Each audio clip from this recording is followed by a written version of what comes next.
Bienvenidos, queridos y amables televidentes e inquietos en temas bíblicos. La Biblia sigue siendo para mucha gente un libro curioso o un libro importante o un libro enigmático o un libro quizás para la mayoría, tristemente hay que decirlo, ignorado. Hay debates que se presentan con mucha frecuencia en nuestra sociedad y ahora mismo estamos presenciando alguno de ellos, ¿no? Se aprobó la unión matrimonial entre personas del mismo sexo y en muchos países del mundo y en muchos estados de los Estados Unidos. Pero ahora viene otra controversia. ¿Deben o no estas parejas adoptar niños, tener niños bajo su responsabilidad y cuidado? Y he escuchado los comentarios, los columnistas, los editorialistas, los moralistas, los religiosos, los evangélicos, y hay cantidad de opiniones con respecto a si eso no es de tipo moral, no solamente la unión entre iguales, sino el permitirles la adopción. Y la pregunta que todos hacen es la misma, dice, pero ¿quién puede dar la norma moral? ¿Qué es moral? ¿Qué no es moral? ¿Qué es correcto y qué es incorrecto? Que tienen que tener solvencia moral la pareja de papás o de mamás que estén orientando al niño adoptivo o a la niña adoptiva. Y entonces lanzan sus argumentos. Y al final la pregunta es la misma. ¿Dónde está la claridad verdadera, el protocolo a seguir, la balanza, la plomada o el termómetro? Y en Deuteronomio capítulo 4 del 1 al 8, allí hay, muy al pesar de la gente y sin importar su crítica, si está argumentada o no, sin importar su concepto personal, si usted acepta o no, todos tenemos que mirar a la plomada.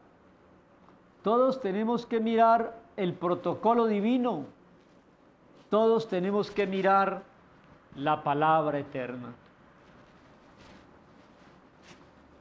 Y debemos obedecerla. El problema de la ética y la moral en el mundo actual es el relativismo. Lo que puede ser malo aquí es bueno en otro lado y lo que es bueno aquí puede ser censurado en otro lado. Entonces, si ese es el relativismo, ¿dónde está la plomada, el faro, el protocolo, la plomada, la norma, la regla? En la Biblia, en la Biblia, en la Biblia. ¿Por qué, por ejemplo, no dependo yo de intermediarios y devociones e ídolos para ir al cielo?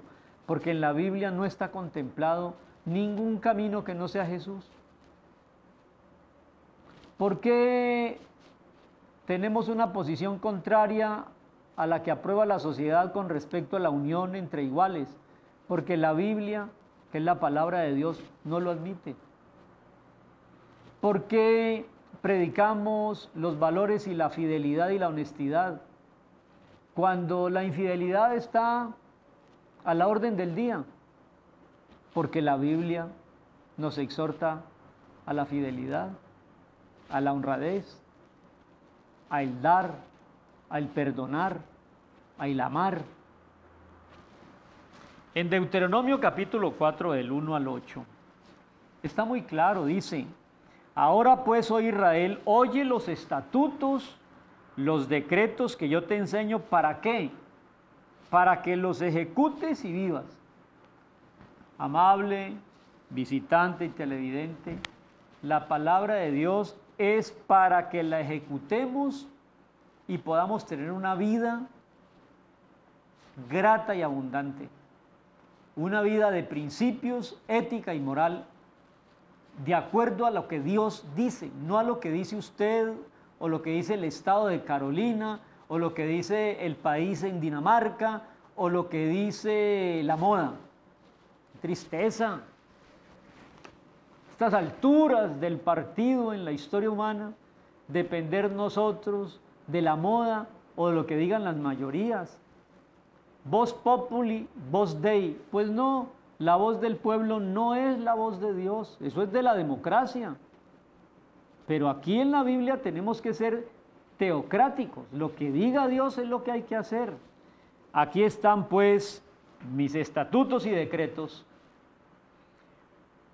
que yo os enseño, dice, para que los ejecutéis y viváis, y entren y posean la tierra que Dios le da, una tierra que fluye leche y miel, una tierra de reposo. Usted, amable televidente, quiere entrar al reposo de Dios.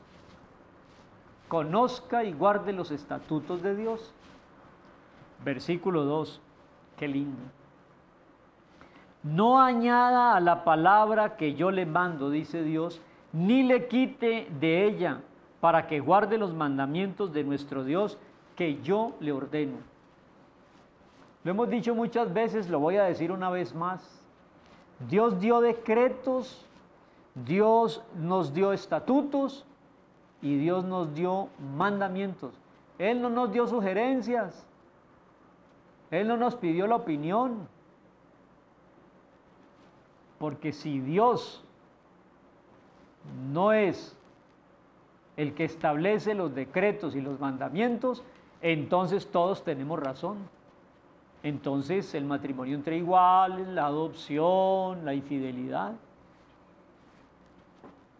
El problema que tiene el hombre del siglo XXI con respecto al Dios eterno no es de tipo intelectual, es de tipo moral.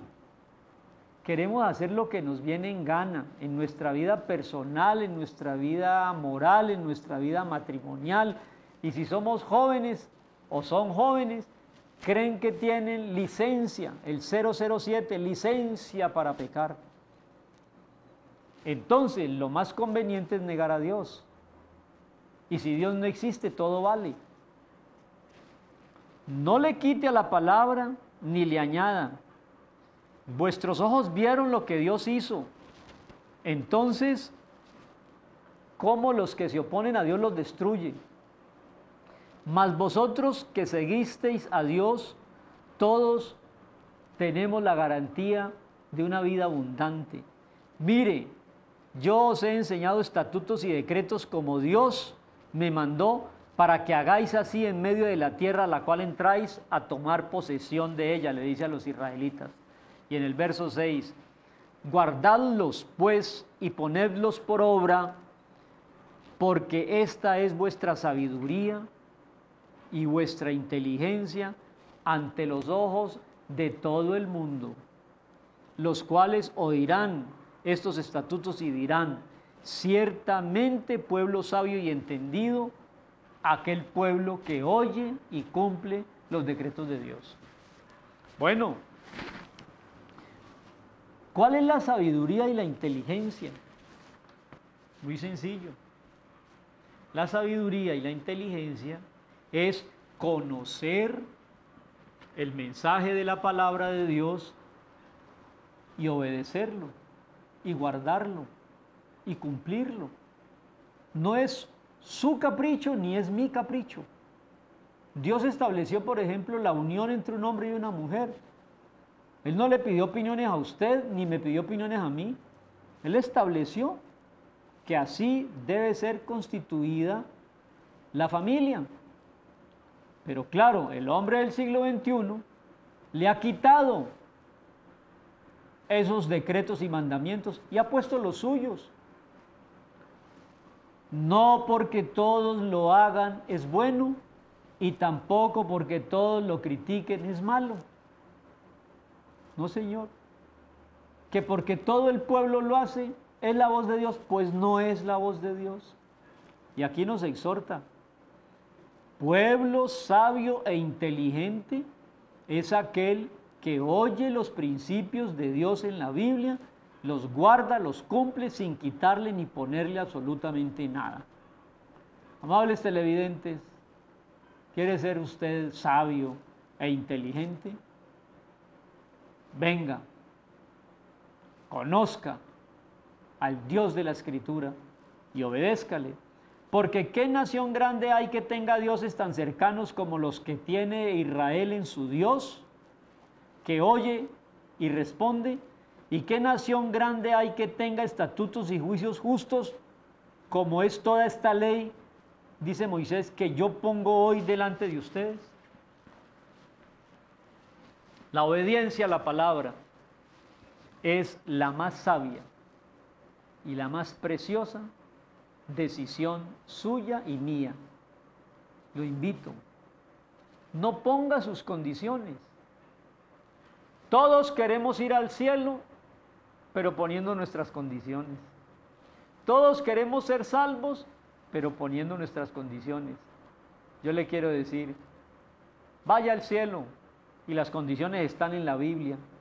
Sea salvo y las condiciones están en la Biblia. No es la que su religión o su capricho o la sociedad o la moda dicten, sino lo que diga la palabra eterna de Dios. La obediencia a la palabra te hace sabio y te hace inteligente. Te perdona y te da vida eterna. El hombre rebelde fracasará en todos sus empeños, porque el que se va contra Dios se choca y se destruye. Deuteronomio capítulo 4, para que leamos y reflexionemos.